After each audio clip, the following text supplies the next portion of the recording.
Hey guys, welcome back. This is a tutorial where I show you I'll tell you how to draw, and the things I use are displayed on the screen. Go on and read it. And another thing is, this is just a disclaimer I want to give everyone out there. Let's move on. And you should have read it. You should have paused it if you want to read it. If not, go back to the time and read it. So I'm using fine liners, as you can see, and I'm telling you now only, don't fine line something before using the watercolors on it. As you all would have known by the title, this is a watercolor painting tutorial. And if you people have already used watercolors, you would know by now that you're not supposed to use watercolors on pen, because they are like layers. They add layers to your work. So watercolors will cover the fine liner which is underneath, and cover the color of the black and tone the color of the black down, so you won't be able to see it anymore, right? And you have to go on outline it again, wasting ink after you finish the picture. So I was foolish. Don't be like me. This is probably the first time I've done outlining before watercolors, because before I used to not be this stupid. I used to just do it with pencil and use my fine liners after letting the paint dry. And another thing, use watercolor proof pens. One I recommend if you want it to be cheap and affordable is Octane Black Gel Pen. It worked loyally for me. And another thing I would like to mention is, this is not the only way you can draw, as I mentioned in my disclaimer earlier. Anyways, let's move on. I'm using two different fine liners, which you don't need to do. And as I said before, Octane worked really good for me. Some people it might not. I guess it depends on what their zodiac sign is, because I really don't know. I mean, I just realized now, but my sister has the same zodiac sign and she used a pen and it didn't work for her, because the second, I guess she didn't let it dry, because you're supposed to let it dry like for a long time and then do it. I actually don't let it dry. Like I'll literally outline the whole thing, and if I outline the legs the last, I'll color them the last. I'll start coloring the face, because I don't have patience, guys. I don't have patience. Anyways, this is just this freaking funny story. I'm just talking shit, which you don't need to think about, because you people will have something else to think about too. Anyways, back to the tutorial. Really, back to the tutorial. These fine lining doesn't require much tips and tricks, but if you're beginners, then I tell you, please don't waste your ink too much, because sometimes people outline too many things which are not required to be outlined with fine liners or like black pen, anything. You just need to erase off the excess things. If you are not aware of what you're drawing, please erase off the things which you don't need to outline, because that is gonna bother you a lot. You might do something wrong and it's just going to destroy it bothered me also a lot. Like, I don't erase the not required lines with pencil. So what happens is that I end up drawing with my pen on the wrong line, if that makes any sense. Like, this coat is covering the shirt, right? So probably you didn't erase the shirt which the coat is overlapping, and you might accidentally draw it with pen, unless you are completely figured it out what to outline. Please stay out of trouble and stay, it's better to stay safe than say sorry, And here I'm using ochre color, and I guess it's too watered down, or the saturation of the camera is like that, because it kind of look greeny. And yeah, I'm using warmer shades for the shirt, for the top, and also the coat. And for the shorts, I'm using like navy-ish, indigo-ish blue. And I'm not using some professional watercolors, as I mentioned in my things I use stuff.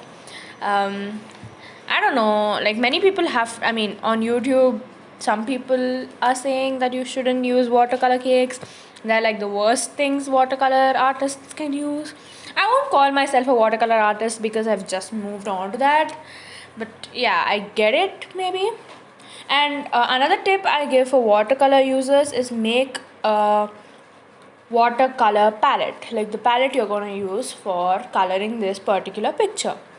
Or at least have it figured in your mind. Don't use anything outside the color palette because then the colors or shades might be wrong and it's going to destroy your whole drawing. Trust me.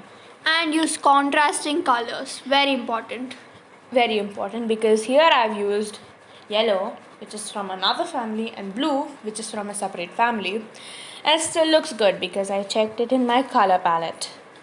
And you can also actually use the color wheel for this because You need to analyze the color wheel and you will get many different color palettes, and you also experiment with the shades you have, adding different tones to them and increasing their capacities and pigmentation and saturation, whatnot. And you can do all of this, like the color palette stuff, even when you're doing with color pencils, crayons, like any other medium. Watercolor is not like the necessary thing to do it with. It's not the only limitation. And watercolor is exactly not my strong feat.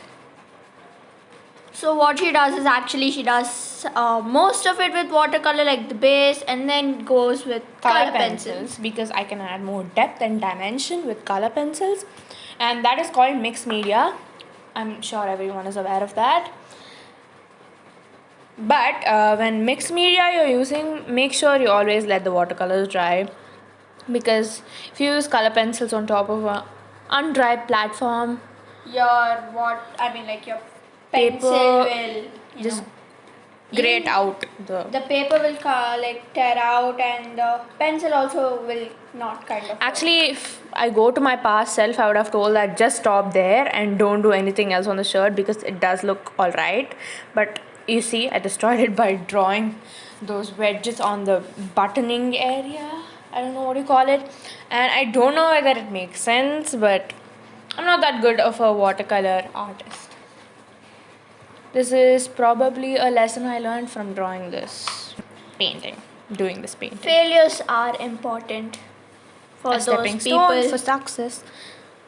For those people who think it's not. I mean, what else did I want to say again? But at last, the shirt looks pretty good. At least, not in. I don't know about the. Camera view. But otherwise, It looks pretty good. yeah. The face, for some reason, she didn't do it properly. Yeah, today I guess my mood wasn't good while drawing the face, because the But face. otherwise, she draws really good faces. Yeah. You can go to her Instagram if you wanna check it out.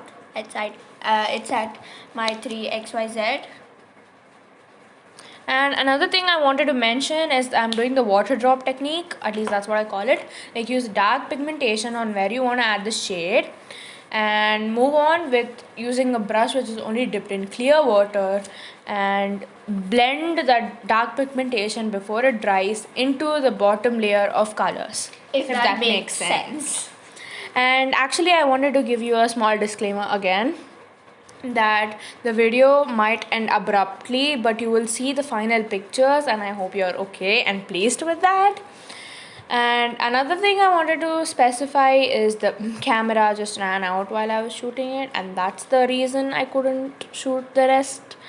So please don't be angry with me. I'm just gonna add backgrounds so it's not much of a big of a deal, and outline it again and add some white highlights. I know that's a lot, but still. It's a lot to hear, but kind of not that much to do. Not much to worry about. And I'm using vermilion because vermilion is one of my favorite colors, and I put it in almost every painting I do.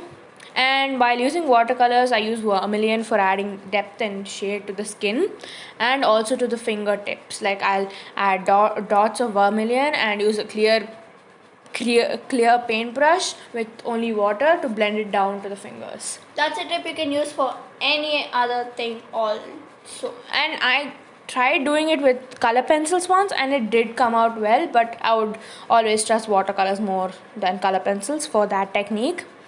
And you see how I'm using the techniques which I previously used for doing here, and I used brown for shadows and etc etc. You can see all the colors I used are limited, but they give a cool vibe, and that's it. I She wanted to looks say a lot like a cowboy, but a cowgirl, but we don't know whether this is native or not looking, because I did add black hair and etc, which may not look like a cowgirl. I don't know whether there's such long earrings, etc etc, so many etc's. Anyway, that's it I wanted to say, and bye bye. Have a good weekend if this is a weekend. Have a you. good day. Bye.